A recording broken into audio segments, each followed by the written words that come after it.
Assalamualaikum, halo semuanya. Kali ini saya akan membahas kelanjutan sebuah alur cerita novel, dengan novel yang berjudul Kaisar Naga. Jangan lupa buat teman-teman untuk like, komen, subscribe, and share ya. Yuk, tanpa basa-basi lagi, kita lanjut ke pembahasannya. Di episode sebelumnya, pemuda yang memegang pedang dan pemuda yang kuat ketakutan, mereka tidak berani mengatakan apa-apa. Mereka buru-buru menyeret Jian Wuchen yang masih berteriak, dan dengan cepat meninggalkan Jianwu Biyuan. Gejolak yang membahayakan kehormatan daftar perunggu berakhir dengan tergesa-gesa karena kedatangan Lu Ming. Hari ini, ada liku-liku. Pada awalnya, Jian Wuchen dan yang lainnya tiba, menunjukkan postur tertinggi dan kekuatan mereka yang tak tertandingi, hampir menyapu para jenius di daftar perunggu. Tidak ada yang bisa mengalahkan daftar perunggu, dan bahkan Zhang Muyun akhirnya dikalahkan. Semua orang mengira daftar perunggu hari ini akan mendiskreditkannya. Tetapi pada saat ini, Lu Ming datang, dan dengan kekuatannya yang mencengangkan, dia menghancurkan para jenius Akademi Qilin, dan akhirnya menghapus Jian Wuchen yang membalikkan keadaan. Hari ini, kehormatan daftar perunggu tidak akan rusak, tetapi akan ditingkatkan ke tingkat yang lebih tinggi karena Lu Ming. Murid dari 4 pengadilan besar akan berpikir bahwa pengadilan Qilin yang misterius tidak lebih dari itu, jadi bagaimana dengan garis keturunan khusus? Darah makhluk biasa masih bisa memenangkan pertempuran. Ini adalah kasus Duan Mulin, yang membuat Akademi Qilin kewalahan dan dikenal sebagai kepala dari 4 jenius. Sekarang, Lu Ming. Dengan cara ini, para murid dari 4 halaman akan lebih percaya diri, dan keyakinan mereka secara alami akan menjadi lebih kuat. Kakak Muyun, ini hadiahku, apakah kamu puas? Pada saat ini, Lu Ming berbalik dan bertanya sambil tersenyum tipis. Hahaha, hadiah saudara muda Lu belum pernah terjadi sebelumnya, silakan duduk. Zhang Muyun tertawa keras dan meminta Lu Ming untuk duduk bersamanya. Lu Ming tersenyum senang dan melangkah maju untuk duduk. Saat ini, seseorang datang untuk membersihkan medan perang. Tidak lama kemudian, medan perang dirapikan secara kasar, dan makanan serta anggur mulai disajikan. Perjamuan dimulai, dan suasananya hangat. Kakak Zhang, saya ingin bersulang. Segera, seseorang mulai bersulang. Setelah menghormati Zhang Muyun, dia mulai menghormati Lu Ming lagi. Ling Kong membawa toples anggur, datang ke Lu Ming, dan berkata, Lu Ming, hari ini benar-benar hati yang besar. Saya tidak pernah meyakinkan siapapun di Ling Kong. Sekarang, saya telah meyakinkan Anda. Ini 3 mangkuk, dengan kendi anggur, dia meminumnya sambil berdeguk. Ayo, Lu Ming bangkit, mengambil mangkuk besar, dan minum 3 mangkuk berturut-turut. Oke, kakak muda Lu Ming bangga, aku juga akan bersulang untukmu 3 mangkuk. Duan Gang bangkit, juga memegang toples anggur. Lu Ming tidak menolak siapapun yang datang, dan dia menyajikan semangkuk minuman keras. Melihat bahwa Lu Ming tidak mengudara, semua orang lebih menyukai Lu Ming, dan datang untuk bersulang satu demi satu, suasananya sangat hangat.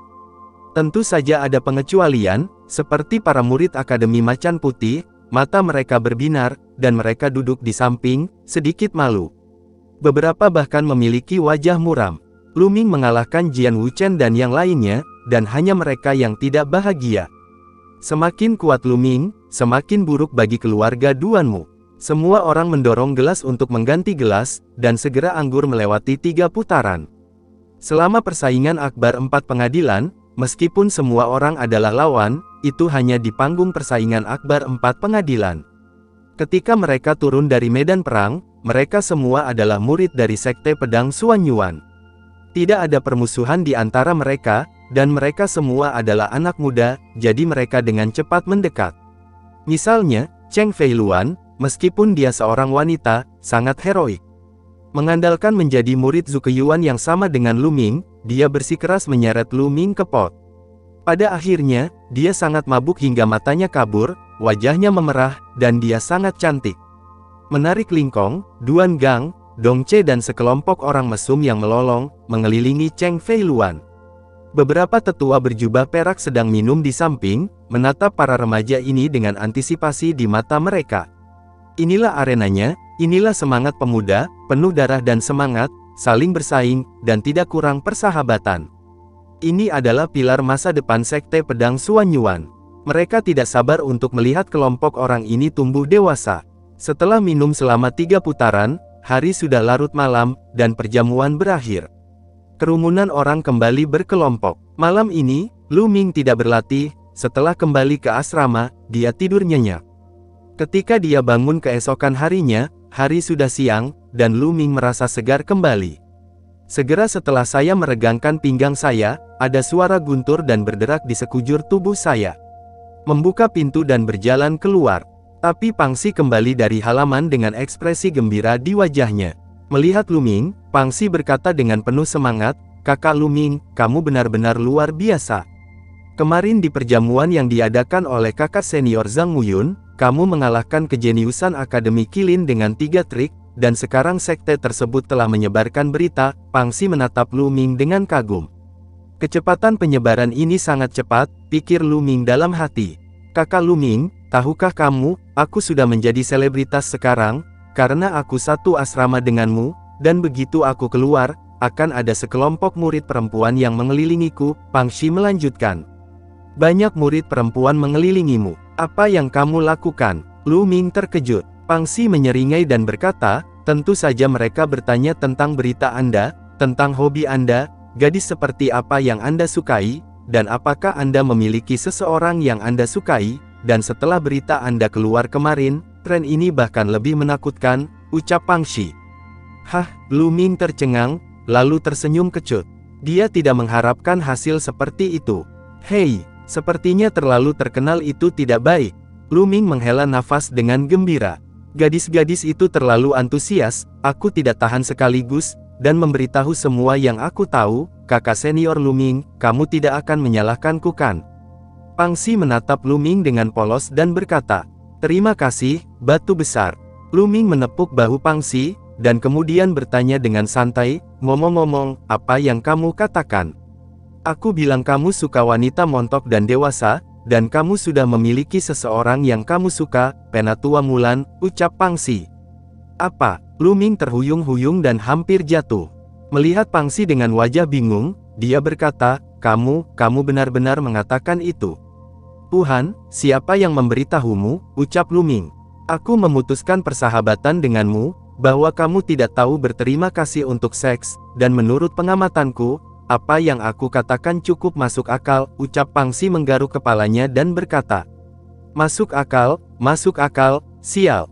Dahi Lu Ming penuh dengan garis-garis hitam, dia menggertakkan giginya dan berkata, Nimfo, aku belum selesai denganmu. Kakak Lu Ming, mengapa kamu marah? Aku katakan itu cukup lucu akibatnya, banyak gadis pergi dengan wajah sedih, mengatakan bahwa mereka tidak akan mengganggumu lagi, lanjut Pangsi. Lu Ming hampir memuntahkan seteguk darah tua. Ceroboh dalam berteman, jika kabar ini sampai ke Mulan, bagaimana dia harus menghadapi Mulan? Mulan tidak akan salah pahamkan. Saat ini, Lu Ming hanya tersenyum masam dan ingin menangis tanpa air mata. Melihat penampilan Lu Ming, Pangsi bertanya dengan prihatin, kakak Lu Ming, ada apa denganmu? Apakah kamu merasa tidak enak badan? Apakah kamu terluka dalam pertempuran kemarin? Tidak, aku ingin diam, kata Lu Ming dengan hati yang baik ekspresi lelah. Oh, oke, kalau begitu aku tidak akan mengganggumu, kata Pangsi, lalu kembali ke kamar. Lu Ming ingin menangis tetapi tidak menangis, berpikir apakah dia harus meminta penjelasan Mulan, lupakan saja, jangan khawatir tentang itu, tapi setelah mengatakan itu, aku punya beberapa pemikiran tentang wajah dan sosok suster Mulan yang merepotkan, dan itu normal, hehe. Lu Ming terkekeh, menyesuaikan diri dengan cepat, dan berjalan keluar. Dalam beberapa hari terakhir, Lu Ming tidak berencana untuk berlatih lagi, tetapi berencana untuk bersantai. Sudah lebih dari setahun sejak dia mendapatkan kuil tertinggi dan darah mulai beregenerasi. Lu Ming telah berlatih keras sepanjang waktu. Sarafnya terlalu tegang, dan sudah terlambat. Sekarang saatnya bersantai sejenak beberapa hari. Lalu setelah itu, bagaimanakah kelanjutan ceritanya? Next di episode berikutnya ya. Wassalamualaikum warahmatullahi wabarakatuh.